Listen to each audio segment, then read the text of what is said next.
All right, just a quick update today to let everyone know where we are, what we're up to, what's going on with the boat. Right now we're on passage in the Bahamas. The sun is just setting behind Luthra over there, which is one of the islands. We're on our way from Exuma to Nassau, and we decided to go around Luthra rather than going through the shallow area behind it, which would have been possible, and we really thought about it, but in the end just decided doing the extra distance would be worth it, just so we didn't have to worry about the tides and depths and keeping a good lookout for coral heads and so on.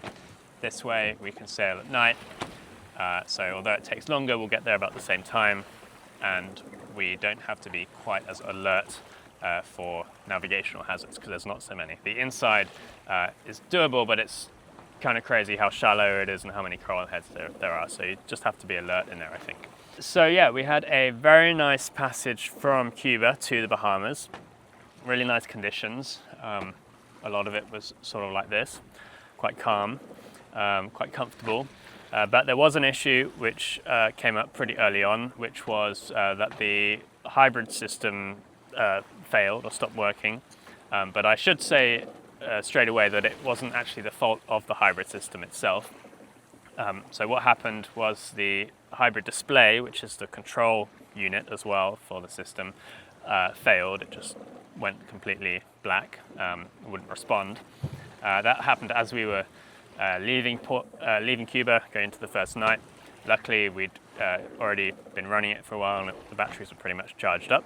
This is going to be a little bit technical, but the reason it failed is because some of the voltage supply was set up incorrectly, so it wasn't the hybrid's fault.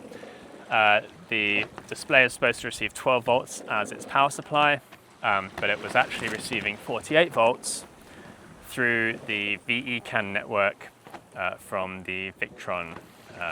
Actually, the 48 volts is coming from the Lynx BMS in the Victron system. The VE-CAN is a network which lets the Victron devices talk to each other, and that is actually connected to an NMEA 2000 backbone. But there's supposed to be a fuse removed to stop the power supply being passed through those adapters into the NEMA 2000 or back the other way. So the VE-CAN is supposed to have a 48 volt supply, and then the NEMA 2000 backbones on either side of it, which are connected to it, are supposed to have a 12 volt supply. But this NEMA backbone did not have a 12 volt supply, it was just getting the 48 volt through the adapter. Luckily, there was only the hybrid display on that part of the NEMA 2000 system, so nothing else was damaged. And actually, it was quite surprising and pretty amazing that the hybrid display worked for so long and so well, running on 48 volts, which is actually completely not designed to do. But that almost certainly did shorten its lifespan and was probably the reason for its failure. So without that, we are not able to charge the 48 volt battery bank. Now, that's not the end of the world, because all of our essential systems are on our 12 volt battery bank, which can be charged by the engine alternator. But it's nice to have the 48 because that's how we cook on the induction stove. The freezer runs on the 48 volts, and all of the appliances that plug into the 110 as well. The inverters obviously run off 48 volts. So yeah, that's the nav PC, and yeah, the toaster, really essential stuff. Nav PC isn't a problem because I have really good other 12 volt navigation systems now, which I'm going to do a video about soon. Actually, that's quite interesting. The cooking is probably the main thing, and the freezer. I have a backup sort of camping gas setup, which is fine, but it's a bit impractical. So without the 48 volt charging, we just tried to manage our power consumption much more carefully. We didn't cook as much, kept the inverters off for more of the time, and we were able to make it to the marina in Exuma, which was basically the closest marina where we could get shore power and fit in with our draft from Cuba in the direction we wanted to go. And that took three nights, I think, and we were able to reach there with some charge remaining on the batteries, so that was all good. And then of course we plug into shore power, charge the batteries up. We stayed there for a couple of days, and now we're on passage to Nassau, again, batteries are full, we're managing our consumption, this isn't such a long passage, so it's not such a problem.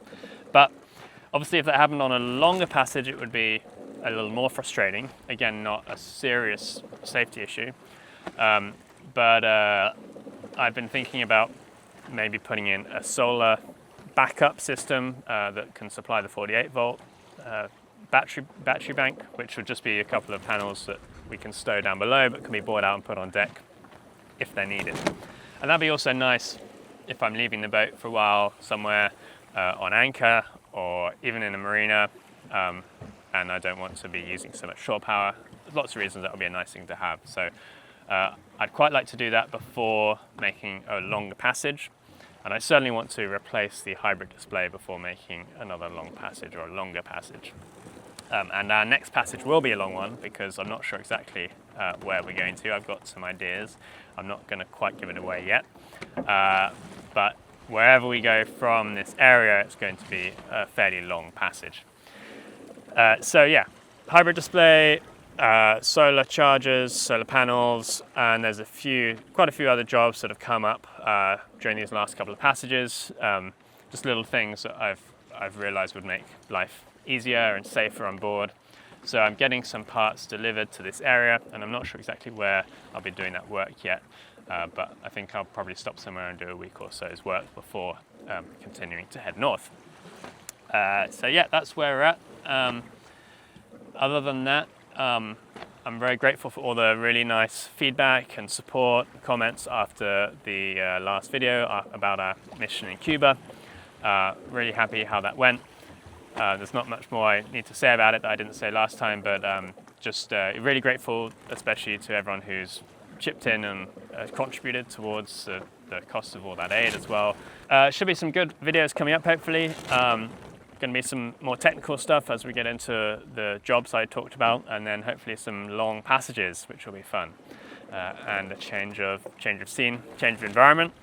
But until then, thanks a lot for watching, and of course a massive thank you to everyone who has donated or otherwise supported this project. It does make a huge difference. It means I'm able to sail and maintain and live on this boat and make these videos. So I really appreciate it. See you soon. Cheers.